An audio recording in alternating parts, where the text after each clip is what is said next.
La Iglesia Cristiana Reino de la Gracia, Gualeguay, República Argentina, nuevamente se complace en presentar el mensaje de la Palabra de Dios, rogando que sea de plena y total bendición para su vida. A continuación, el mensaje de la Palabra de Dios. Isaías 46:10, vamos a leerlo. Primero lo leemos en cada versión Reina Valera, Isaías 46:10. Luego vamos a estar leyendo en Nueva Traducción Viviente. Si lo hemos encontrado, lo leemos en el nombre del Padre, del Hijo, del Espíritu Santo.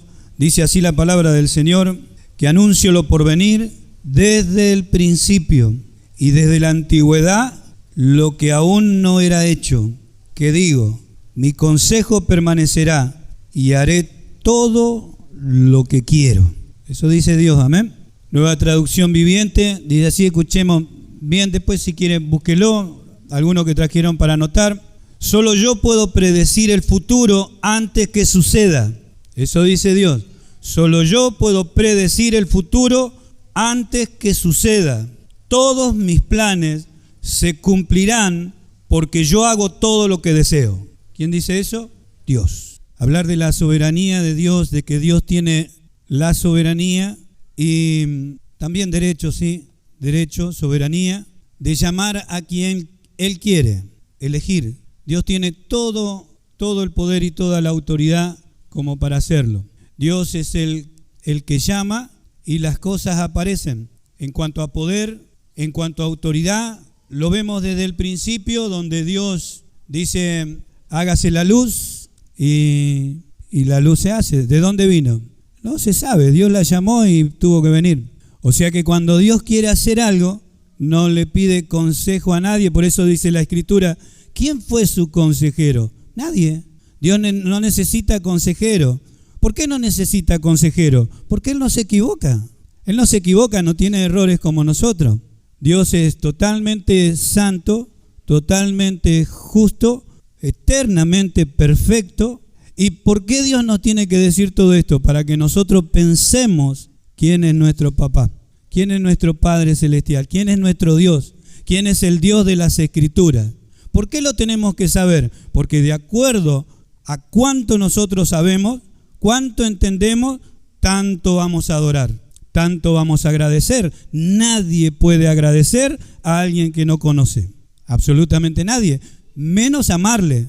Entonces, ¿Dios qué hace? Se revela a quiénes, a los que Él quiere.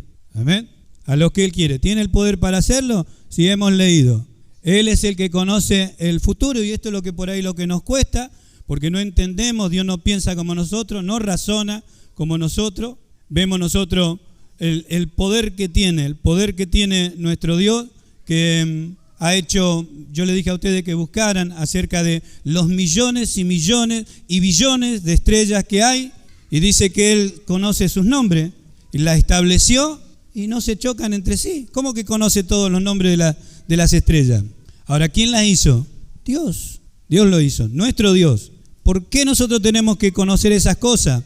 Para conocer su poder, su soberanía sobre todas las cosas. Porque cuando empezamos a hablar sobre la elección, que para algunos dicen que esto es injusto, hay injusticia en Dios. Entonces debemos conocer. ¿Por qué no hay injusticia en Dios? Porque Él no se equivoca, no se equivoca. Antes de los tiempos era Él. Antes de que se inició el reloj del tiempo en esta humanidad, Dios ya existía.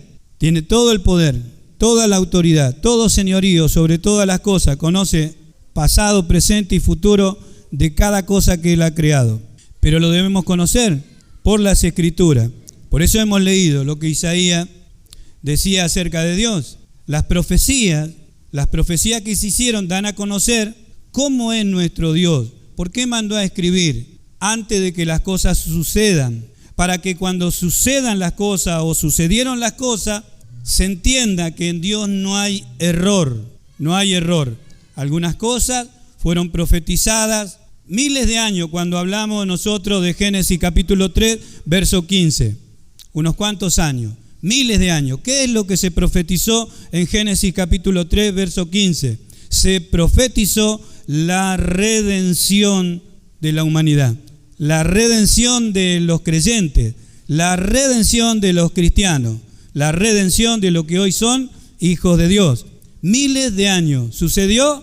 Sí. El Mesías vino, el nacido de mujer. Isaías lo profetizó diciendo, la Virgen concebirá y dará a luz un hijo. ¿Se cumplió eso? Sí. La Virgen concibió y dio a luz un hijo. ¿Quién era este niño? Bueno, el principado sobre sus hombros. Dios con nosotros, Emmanuel. Su señorío, su autoridad no tienen límite. Amén. Para que nosotros conozcamos quién es nuestro Dios. ¿Por qué yo tengo que adorar a un Dios así, tan maravilloso como nuestro Dios?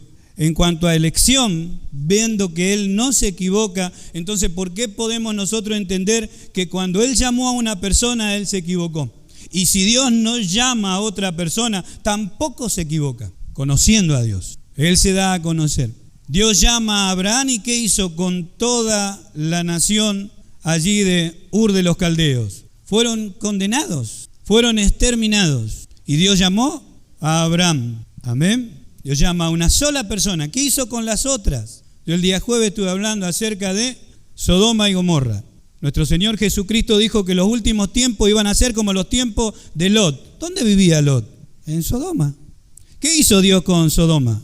Lo fulminó a todo. Hoy se puede conocer esa región donde hay solamente ceniza y azufre, no crece absolutamente nada. ¿Quién destruyó la ciudad de Sodoma y de Gomorra? Dios. ¿A cuántos salvó? Solamente a la familia de Lot. Su mujer se dio vuelta a mitad del camino, se convirtió en estatua de sal. En el capítulo 6 de Génesis nosotros encontramos que un hombre llamado Noé fue llamado por Dios, que halló gracia delante de toda una humanidad. Le dijo que hiciera un arca. ¿Cuántos se metieron en el arca? Solamente 8 personas. 8 personas, ¿cuántas personas había? En ese tiempo, con esa humanidad, 8 personas, ¿cuánta humanidad había? ¿Millones? ¿Miles? ¿10,000? ¿Cuánto había en Sodoma y Gomorra? 3 personas fueron salvas. Entonces nosotros debemos prestar atención. Dios es soberano. Amén. Gloria a Dios. Dios llama a Abraham, yo creo que eso lo podemos encontrar si lo anotamos. Pero en Deuteronomio capítulo 7, versos 6 y 7 lo podemos leer. Hay cosas que quiero leer juntamente con ustedes porque si no, a veces creemos que todo lo sabemos, todo lo entendemos y por eso no aclaramos nada, no decimos nada y no apuntamos nada. Pero se conoce a Dios por intermedio de las Escrituras. Quien no quiere tener relación con la Escritura no quiere relación con Dios, no tiene relación con Dios. Lo dijo nuestro Señor Jesucristo. En Deuteronomio 7:6 dice, porque tú eres pueblo santo, Dios elige a un pueblo. De los lomos de Abraham, Dios saca un pueblo. Y Dios lo elige. ¿Un pueblo entre cuántos pueblos? Entre muchos pueblos. Yo le explicaba a nuestro hermano Edgardo, ¿qué sucedió con los otros pueblos? Porque Dios elige a uno, a Israel. Israel se mete en la tierra de Canaán y destruye a todos los enemigos. Dios le dice, mira, a Amalek no quiero que quede absolutamente nada. Y manda matar a todos. ¿Quién manda matar a todos? Dios. Porque tú eres pueblo santo para Jehová tu Dios. Jehová tu Dios te ha escogido para hacerle un pueblo especial, más que todos los pueblos que están sobre la tierra. ¿Quién los eligió? Dice Dios. Dios eligió a un pueblo para que sea un pueblo santo, no por ser vosotros más que todos los pueblos, porque no era que era un pueblo especial, un pueblo que no se equivocaba, un pueblo que no tenía errores, un pueblo que era santo porque Dios lo separaba para él. Eso es lo que quiere decir sencillamente la palabra santo. Una persona separada por Dios, no que se separa para Dios, no, una persona que Dios separa, no que Él se separa para Dios. Eso quiere decir santo en las Escrituras.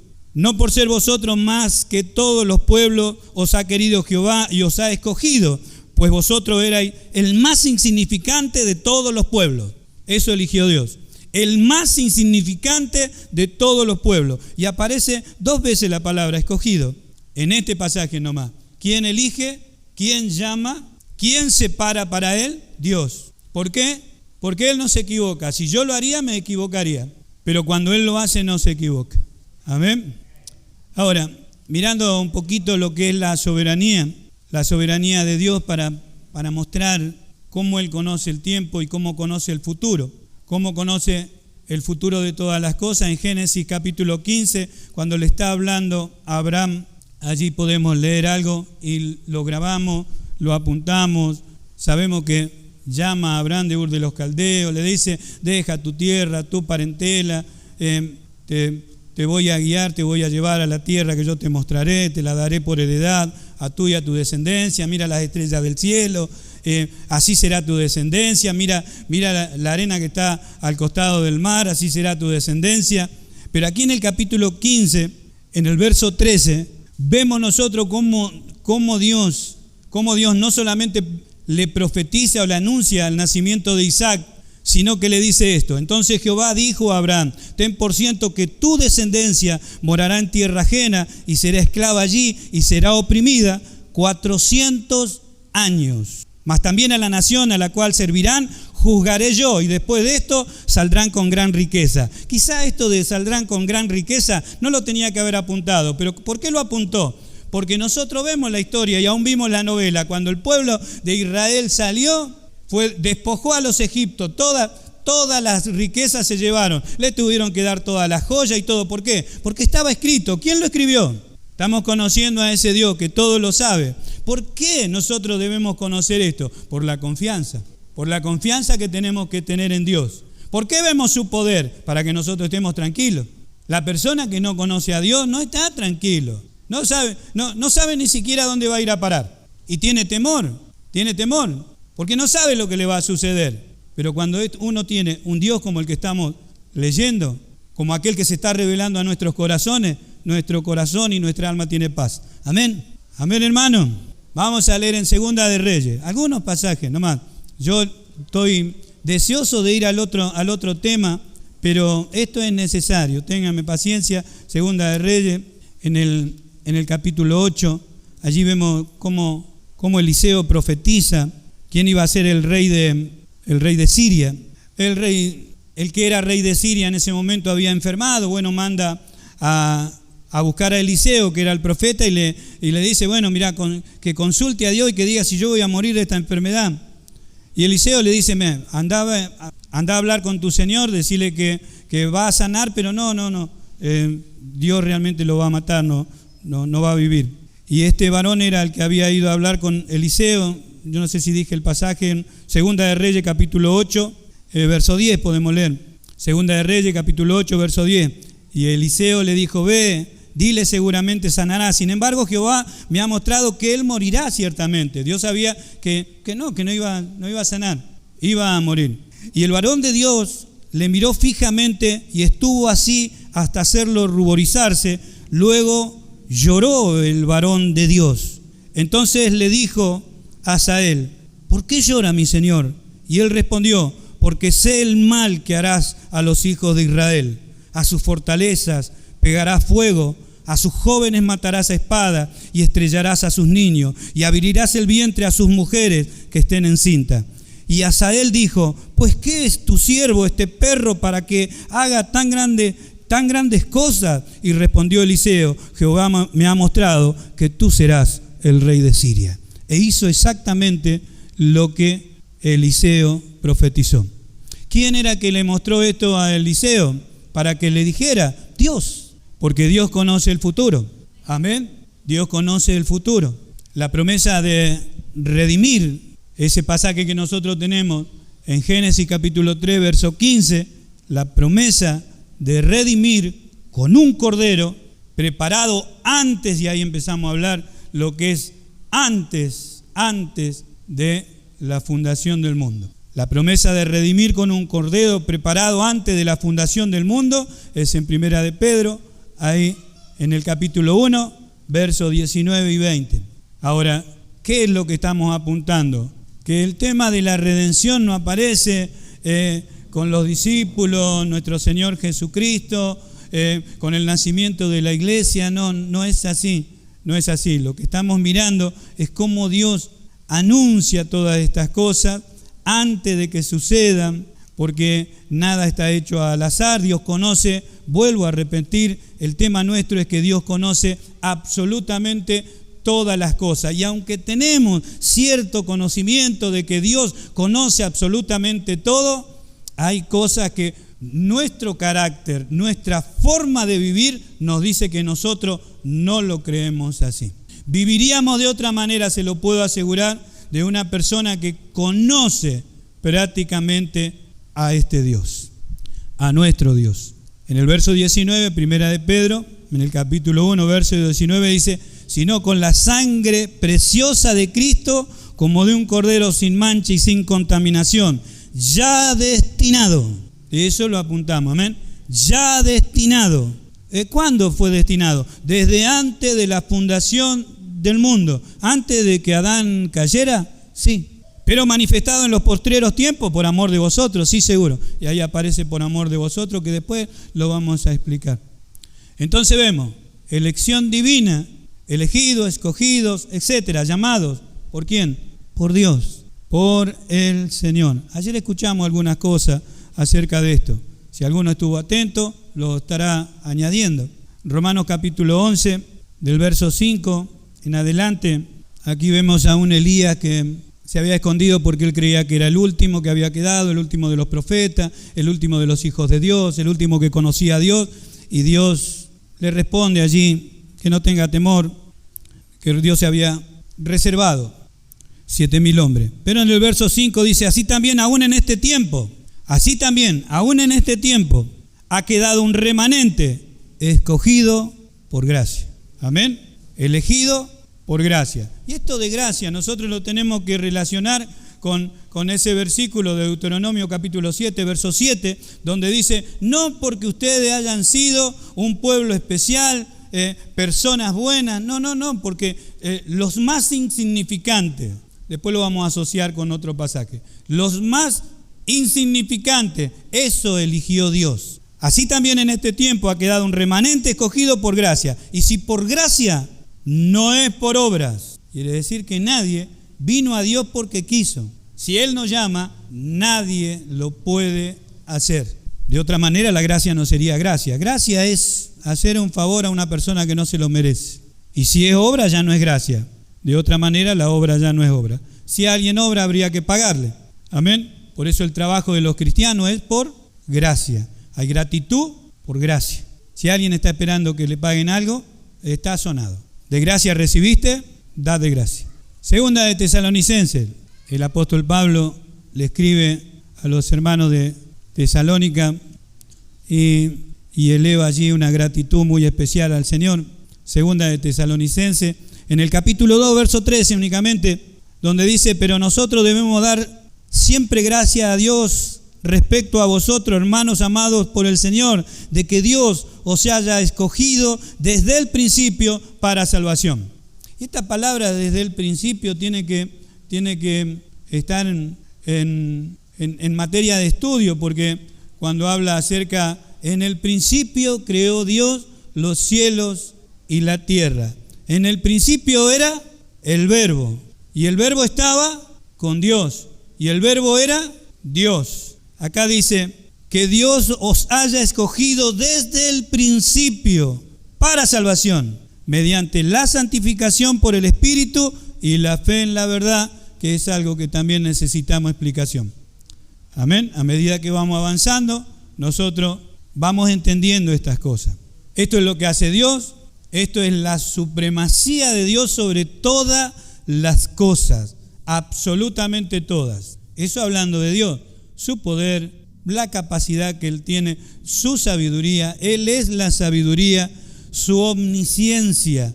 ¿Qué quiere decir esto? Conoce absolutamente todo lo que hay en el interior de una persona, su pensamiento, lo que va a decidir, qué es lo que va a hacer, qué es lo que piensa hacer, qué es lo que va a terminar haciendo. Eso lo sabe Dios. Su omnipresencia, ¿qué quiere decir esto? Está en todo lugar.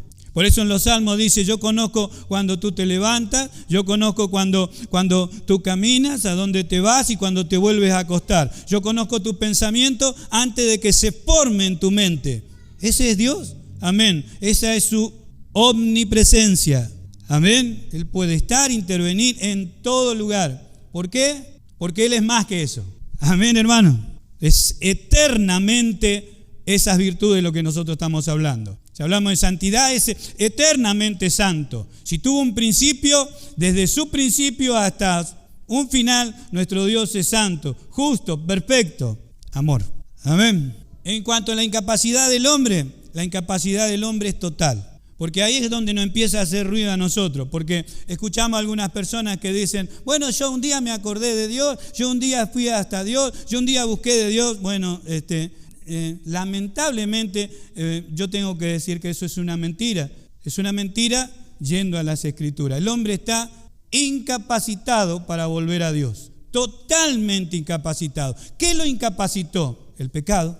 El pecado lo mató. ¿Qué es lo que mató? Todos sus sentidos. Los sentidos del alma, los sentidos en cuanto a Dios, en cuanto a reaccionar hacia Dios, en la carne, totalmente incapacitado.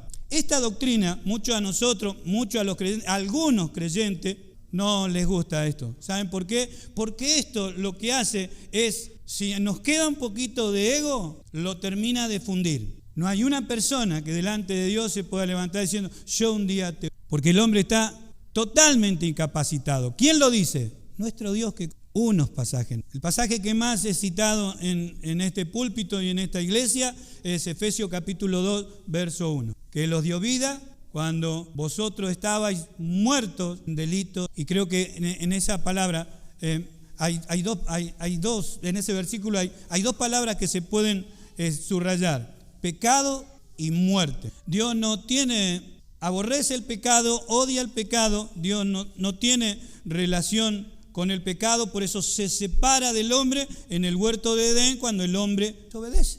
Dios lo echa, mostrando qué cosa, cómo Él aborrece el pecado. Amén. Lo soportó hasta la venida de Cristo porque ya estaba establecido que iba a venir. Por eso hemos leído que el Cordero estaba preparado antes de la fundación del mundo. Por eso cuando el hombre peca, Dios no lo mata, no lo tira al infierno, se separa de él, comienza el plan de salvación. Comienza el plan de, ¿cuánto entienden? Lo apuntó entonces Efesios capítulo 2, verso 1. El otro, que es más complicadito, pero que da una luz tremenda, es Romanos capítulo 8, en el verso 7, donde dice, por cuanto los designios de la carne son enemistad contra Dios. Quiere decir que enemigo, mire si tuviéramos que, disculpe que cuando justo que lo está leyendo yo le hablo, pero mire si tuviéramos que conservar nuestra salvación nosotros, la perderíamos todo el tiempo. Todo el tiempo estaríamos perdiendo nuestra salvación. Por eso nosotros tenemos que dar gracias a Dios de que nosotros no estamos al cuidado de nuestra salvación.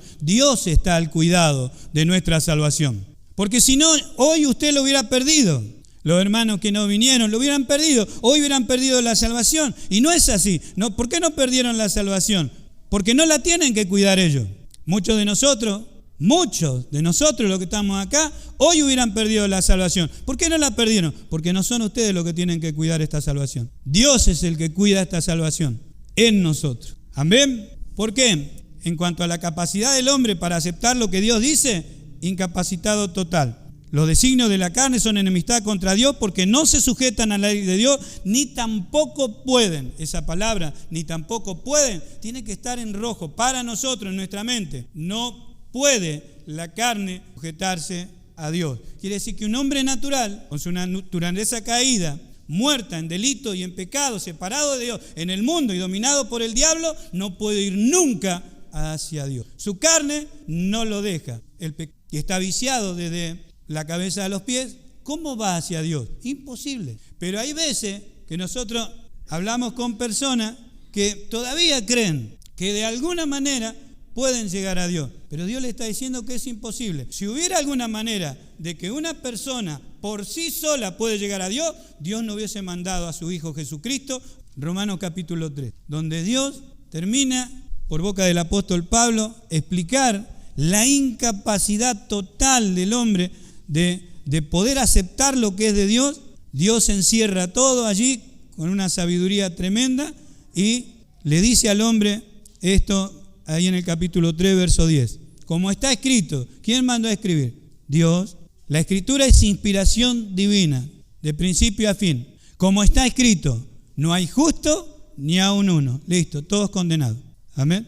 No hay justo, o sea, sin justicia no podríamos nosotros acercarnos a Dios. Dios es santo, Dios es justo, Dios condena. Algunas personas dicen, queremos que Dios sea justo. Si Dios en su justicia, nosotros estábamos condenados. Nos tocaba el infierno a nosotros justamente. Si se hubiera hecho justicia, nosotros tendríamos que haber sido condenados. Todos nosotros, ninguno. estaría acá. No hay quien entienda, dice el verso 11. No hay quien entienda. Algunos dicen, bueno, pero están los entendidos, están los sabios. No hay quien entienda, dice Dios. No hay una forma natural de poder entender las cosas de Dios. El hombre entiende lo que hay en el hombre a causa del espíritu del hombre que está en él. Pero ahora entiende las cosas de Dios a causa del espíritu de Dios que está en él. Amén. Dios nos ha dado de su espíritu para que nosotros entendamos lo que hay en él. O sea, no hay quien entienda y no hay quien busque a Dios. Y algunos dicen, pero yo en algún momento yo busqué. No hay quien busque a Dios. Cada cual tomó por su camino, dice. Y si en esta tierra hay 2 millones de caminos, 3 millones, billones de caminos, bueno, el hombre agarró cada uno por su camino. Entonces vemos en estos poquitos pasajes la incapacidad total de la naturaleza humana de ir caminando hacia Dios. Amén. Por eso es que Dios tiene que llamar, por eso que Dios tiene que intervenir, por eso es que Dios tiene que elegir. De entre todos los perdidos, a Dios le ha placido guardarse un remanente, escogido sin merecerlo. Eso hace que nuestro orgullo, ni por inteligente, ni por lo que íbamos a hacer esto, ni que íbamos a hacer aquello. No, pero en algún momento Dios sabía que yo iba a servirle. No fue por eso. Lo que hoy estamos haciendo, si Él no estaría con nosotros no estaríamos haciendo absolutamente nada. Entonces Dios es el que llama, es el que elige y es el que salva. Dios es el que salva. ¿Por qué? Porque la salvación es de Dios, de principio a fin. Romanos capítulo 8 también es el pasaje, Romanos capítulo 8, 28 y 29 es el pasaje por excelencia que recordamos, todo aquello que hablamos acerca del llamamiento, de cómo Dios nos conoció antes de los tiempos. Dios nos llamó. Cuando se separan estas doctrinas del llamamiento de Dios, decimos de qué manera Él nos llama. Bueno, la Escritura dice por la locura de la predicación. La fe es por el oír por la palabra de Dios. Quiere decir que el hombre tiene que oír ¿qué cosa? El llamamiento de Dios. Dios es el que llama. Dios elige y llama. ¿Cómo llama? Por intermedio del Evangelio. Esto cuando tenemos que explicar acerca del llamamiento de Dios y la elección de Dios. ¿A quiénes? A los que antes conoció. ¿Cómo es que lo conoció antes? Porque Dios conoce pasado, presente y futuro. Lo estamos mirando. Un cordero destinado, preparado antes de la fundación del mundo. ¿Y por qué lo preparó antes de la fundación del mundo? Porque sabía lo que iba a pasar. ¿Cómo es que nos conoció antes de la fundación del mundo? La Escritura dice que nos conoció y por eso nos llamó. El llamamiento de Dios, el llamamiento por gracia, nosotros lo vemos en la Escritura como un llamamiento irresistible, algo que no se puede resistir la persona. Por eso es llamado para la salvación y no puede resistir. ¿Dónde lo vemos? Bueno, nosotros vemos Mateo, que es Elí, el que escribe San Mateo, estaba trabajando en una mesa allí donde recaudaba para la nación romana, recaudaba los impuestos. Nuestro Señor pasó por ahí y le dijo, sígueme. Se levantó y lo siguió. ¿Y cómo es que no le explicó algo? No, lo llamó simplemente. Estaba elegido antes de la fundación del mundo y cuando el Señor pasó por ahí lo llamó y lo siguió. A Felipe le dijo que lo había visto allí antes de que le hablaran. Cuando estabas, dice, debajo de la higuera te vi. Era Natanael. Felipe llama a Natanael y lo siguió. El llamamiento a Saulo fue algo tremendo. Nuestro Señor Jesucristo oró toda una noche, dice, y en ese pasaje dice, no me elegiste vosotros a mí, antes yo os elegí a vosotros. Dándole a entender de que ellos no lo estaban siguiendo porque ellos querían. No, Él los había elegido. Soberanía, autoridad y un llamamiento irresistible. Amén. En este pasaje de 28-29 dice, sabemos que a los que aman a Dios todas las cosas les ayuda bien. Esto es a lo que conforme a su propósito son llamados. Llamados para un propósito. Tendríamos que averiguar qué es el propósito. Anoche nosotros oíamos acerca de la voluntad de Dios. Conocer a Dios. Porque quien no le conoce no puede obedecerle bien, no puede obedecerle, no puede amarle, no puede agradecer, no puede estar a sus pies porque no le conoce. Pero cuando le va conociendo, le conoce, se sujeta, obedece, quiere servirle. ¿Ve? Yo asumo un montón de cosas a la falta de conocimiento, porque quien conoce a Dios se desespera por Él. No puede existir otra cosa. Cada uno puede pensar lo que quiera, pero quien conoce a Dios se desespera por Él. Amén. Cuando le conoce, es tremendo. No sabe cómo hacer para poder satisfacer a ese Dios que un día lo llamó, lo escogió, Lo eligió entre millones y millones de personas. ¿Para qué? Para que sea salvo, que no sea condenado. Amén. Verso 29, porque a los que antes conoció, y ahí lo tenemos. Lamentablemente estamos utilizando mucho tiempo, pero yo no me lamento por la escritura. Porque a los que antes conoció, también los predestinó. La predestinación, alguien que prepara los acontecimientos de antemano, como venimos hablando acerca de las profecías. Los acontecimientos, miren, para que suceda un acontecimiento, Dios tuvo que levantar una nación, levantar un rey, miles de personas se movieron, nacimientos, pasaron años para que el acontecimiento que Dios tenía preparado de antemano, aconteciese. Por eso la Escritura dice, cuando llegó el día, cuando vino la hora, y sin equivocación, cuando nosotros estudiemos acerca de esas cosas, nos vamos a maravillar de cómo justo el día, justo la hora, después que pasaron generaciones, hubo miles y miles y miles de nacimientos y Dios concreta su propósito escrito ya de antemano, preparado de antemano. Los predestinó para que fuesen hechos a la imagen de su Hijo, para que Él sea el primogénito entre muchos hermanos. Luego vamos a explicar un poquito más acerca de esto. Efesios capítulo 1. ¿Y por qué nos llevamos por las Escrituras? Porque eso tiene que estar en nosotros, por las Escrituras. ¿Se quiere enamorar de Dios? Enamórese de su palabra. Capítulo 1, verso 4, donde dice, según nos escogió en Él, antes de la fundación del mundo, para que fuésemos santos y sin mancha delante de Él. Esto lo hizo Dios. Amén. Dios es el que elige, Dios es el que llama, antes de la fundación del mundo. Bueno, ahora sí. Bueno, yo me pongo contento porque es la mitad de lo que íbamos a hablar, pero sin explicar esto, no podíamos pasar a esto en la carta aquí a Tito, porque ¿quién eligió a quién? Y en la carta del apóstol Pablo a Tito, un discípulo amado del apóstol Pablo, tenemos la carta del apóstol Pablo, pero vamos a hacer memoria en San Juan en el capítulo 1, el Evangelio según San Juan capítulo 1, verso 13, donde habla de que Dios es el que hace nacer. Si no interviene Dios, la persona no puede nacer de nuevo, que anoche nos explicaba también nuestro hermano Pablo por intermedio de las Escrituras.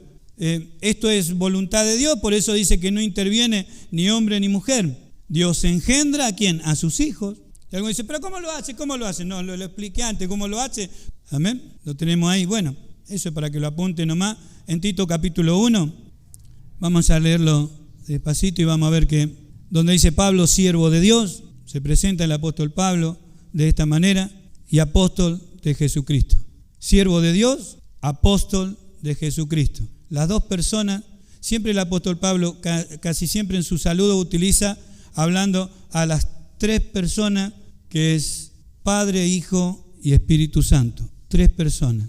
Alguna vez nos vamos a detener también para explicar acerca de esto. Conforme a la fe de los escogidos, en otras traducciones o en otras versiones, para la fe de los escogidos de Dios, y el conocimiento de la verdad que es según la piedad.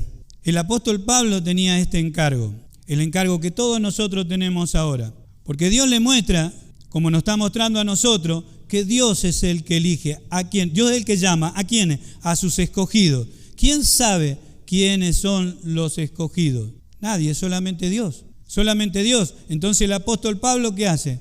Empieza a predicar. ¿A quiénes? A todos. A todos. Dios le revela al apóstol Pablo, como nos está revelando a nosotros, de que Dios es el que llama. Dios es el que elige.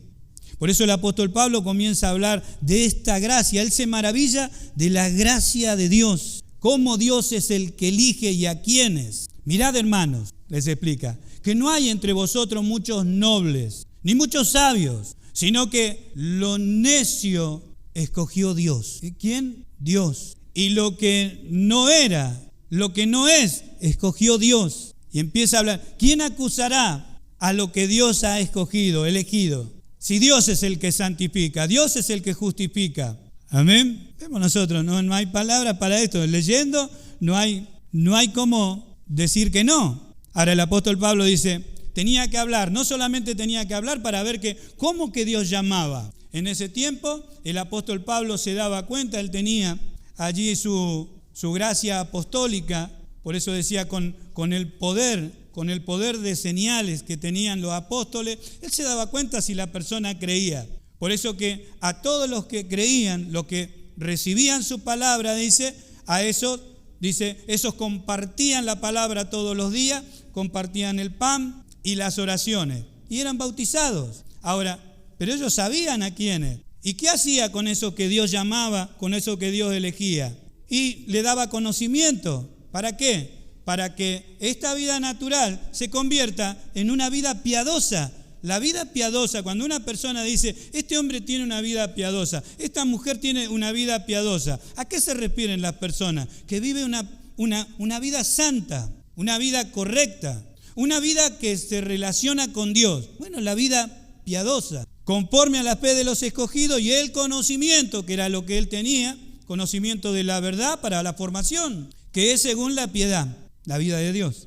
¿En la esperanza de qué? De la vida eterna, la cual Dios, que no miente, prometió desde antes del principio, y nosotros podemos poner de los días, antes del principio de lo que hoy se llama tiempo. Amén. Dios eligió, Dios preparó todo esto antes del principio de los siglos. Verso 3 dice, y a su debido tiempo manifestó su palabra por medio de ¿qué cosa? De la predicación. Por eso dice que a Dios le plació salvar a los creyentes, dice, por medio de la predicación. Y a su debido tiempo manifestó su palabra por medio de la predicación, que me fue encomendada por mandato de Dios nuestro Salvador. Que predique, que enseñe, porque tenía que preparar a un pueblo celoso para Dios. Amén.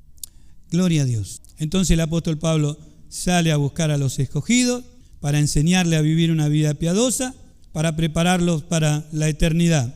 Dice, es la que Dios prometió, y es otra de las palabras que nosotros vamos a señalar, la cual dice, Dios que no miente, prometió desde antes del principio de los siglos. ¿A quién prometió?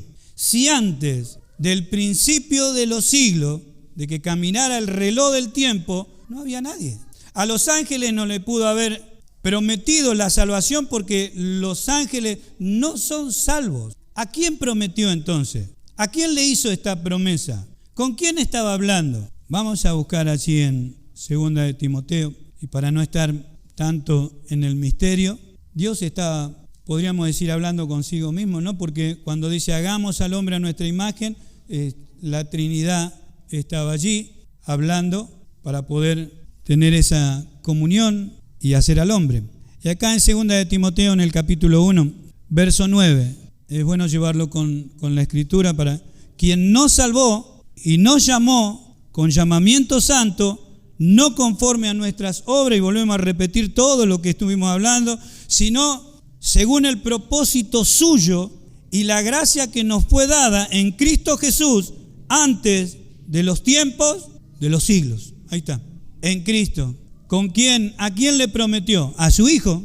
¿Qué le prometió? Que iba a haber una redención, que iba a haber una compra, que iba a haber un rescate y que iba a haber un regalo. ¿A quién? A su Hijo. Ahí entramos nosotros. En ese amor entramos nosotros. Anoche nuestro hermano Pablo decía, bueno, cuando se trataba de un casamiento, una novia, una dote, dice, había un pago que se hacía, dice, el novio se ofrecía para un pago, una dote por la novia o por la esposa. En todo tiempo está hablando la Escritura acerca de eso. Está hablando de que Dios con Israel, dice, hablando de que Él era el esposo, Israel era la esposa. Nosotros hablamos como iglesia de una esposa para Cristo. El apóstol Pablo dice, yo los he desposado, dice, como una virgen pura a Cristo. Amén. Entonces, ¿cuál era el arreglo? Voy a redimir a pecadores, voy a ir a comprar. Esto iba a ser un precio de sangre. Una novia para mi hijo. También tenemos nosotros un relato así, entre Rebeca, allí con Isaac, vemos nosotros ese encuentro. Ahora, lo que tenemos que tener en la mente es que Dios es el que llama, Dios es el que elige, y esto sigue así en la historia. San Juan, allí en el capítulo 6, como es Dios el que prepara todas las cosas para el Hijo, dice esto en San Juan Creo que anoche parte también de esto hemos oído. San Juan, en el capítulo 6, en el verso 37, todo lo que el Padre me da, todo lo que el Padre me da, vendrá a mí. Todo lo que el Padre me da, vendrá a mí. Es Dios preparando un regalo para su hijo, con el acuerdo de que su hijo iba a venir a pagar el precio, la dote. Amén. La lista de los redimidos. También la Escritura dice que cuando se hizo la invitación, algunos la aceptaron, algunos la rechazaron, algunos hablan de que, bueno, el rey hacía la invitación, era enviada los vestidos, la ropa de gala, para que nadie dijera que no, sino que todos estén presentes. Entonces el rey era el que hacía esto. Amén. Tenemos más o menos el relato, para no ir nosotros al relato de los evangelios. Pero la lista de los redimidos la hizo el Padre. El precio fue acordado entre el Padre y el Hijo.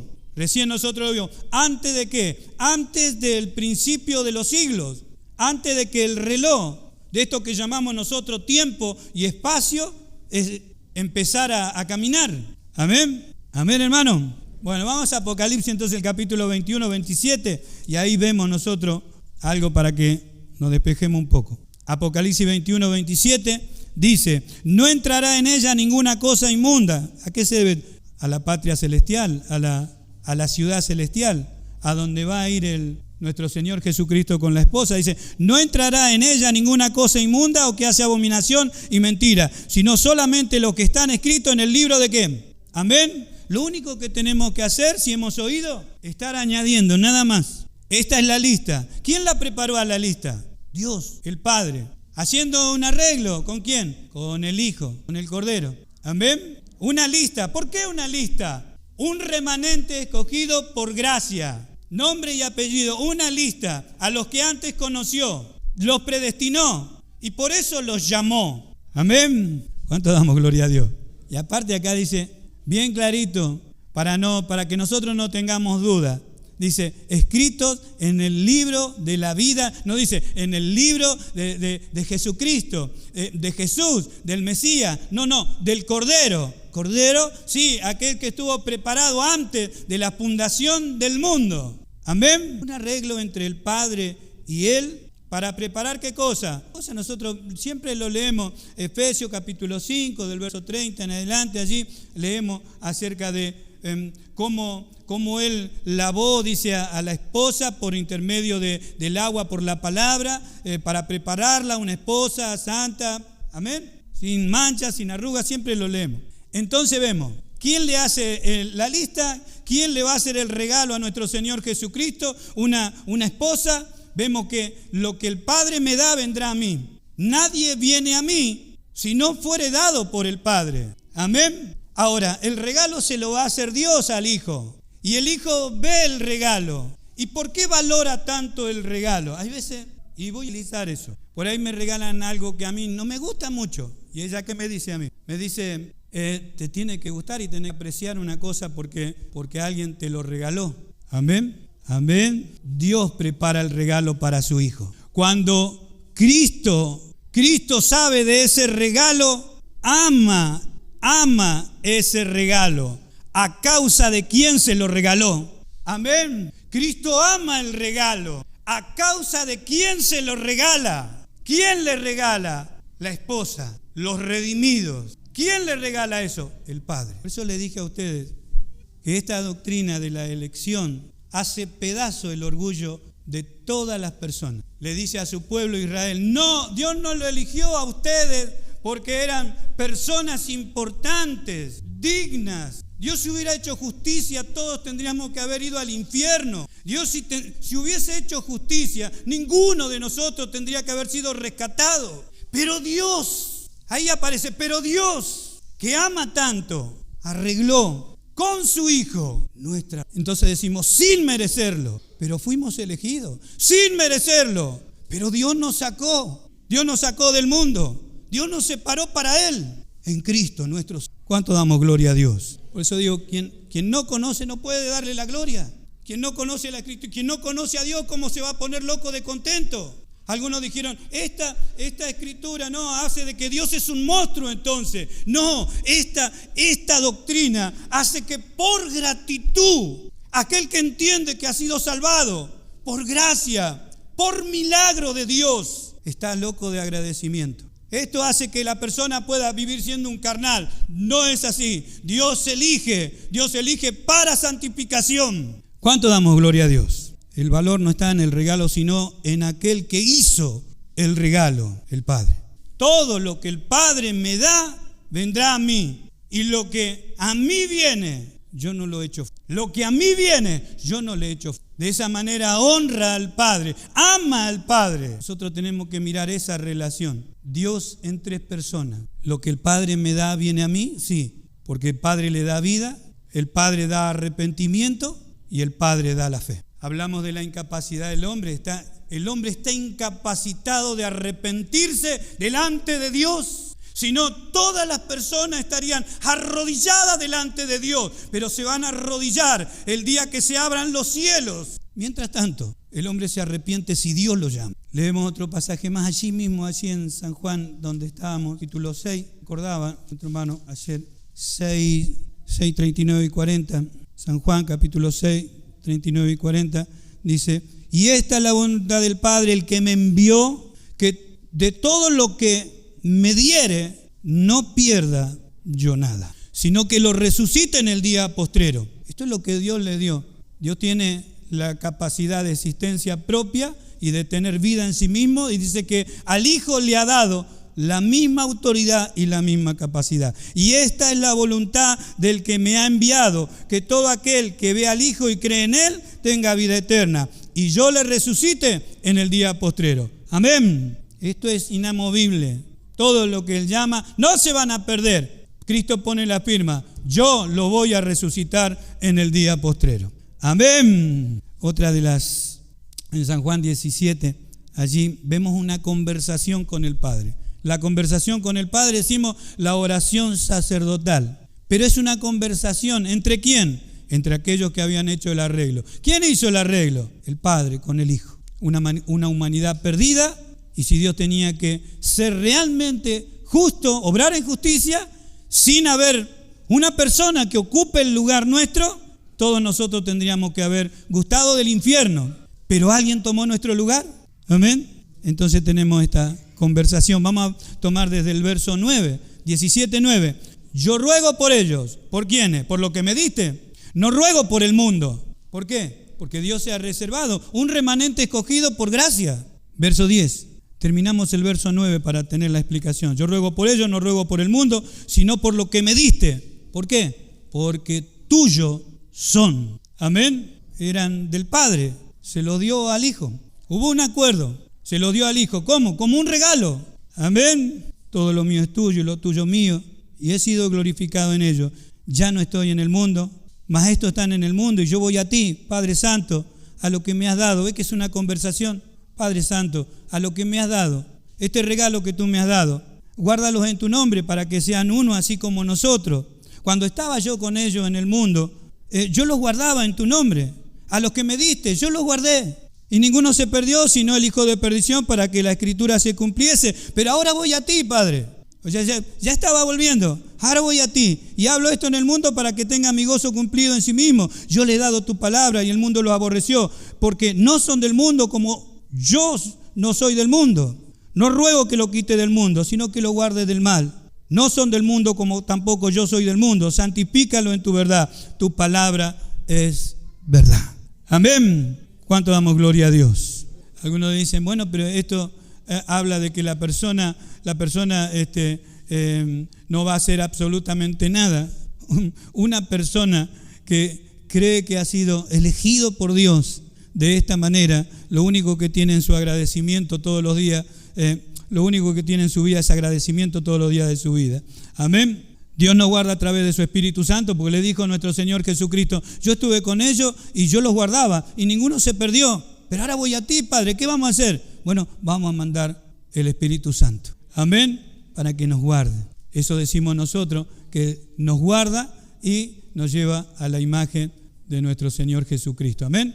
Es el trabajo que Él está haciendo ahora a través de esta palabra. Primera de Corintios, esto quiero que lo anoten nomás para mirar como en el capítulo 15, verso 26 dice, el postrer enemigo que será destruido, que es la muerte. Amén. Por eso dice, yo le doy vida eterna. A los que me diste, le voy a dar vida eterna. El enemigo final, la muerte, va a ser destruido. Porque todas las cosas las sujetó debajo de sus pies. Y cuando dice que todas las cosas han sido sujetadas, a Él claramente se acentúa aquel que sujetó a Él todas las cosas. Pero luego que todas las cosas estén sujetas, entonces también el Hijo mismo se sujetará al que le sujetó a Él todas las cosas, para que Dios sea todo en todos. Mire qué maravilloso que va a ser esto, amén. Porque el Hijo después se somete al Padre nuevamente. Amén, hermano. El precio, una novia indigna, sí, era una novia indigna, perdida, sí, pero por la sangre de nuestro Señor Jesucristo, un esposo amoroso que dio la vida por cada uno de nosotros. Amén. En su amor para con esto, Dios hace a su Hijo pecado para comprar una esposa condenada justamente, y la compra a precio de su propia sangre. Dios hace a su Hijo pecado para condenar al pecado en un cuerpo y así librarnos de la condenación. Por gracia fuimos salvos. Amén. Esta doctrina produce santidad, fortaleza y seguridad. Solamente tenemos que mirarla atentamente. De que Dios nos ama, amén. De que Cristo nos ama, amén. A causa de que el Padre le ha regalado a una esposa en estos tiempos finales.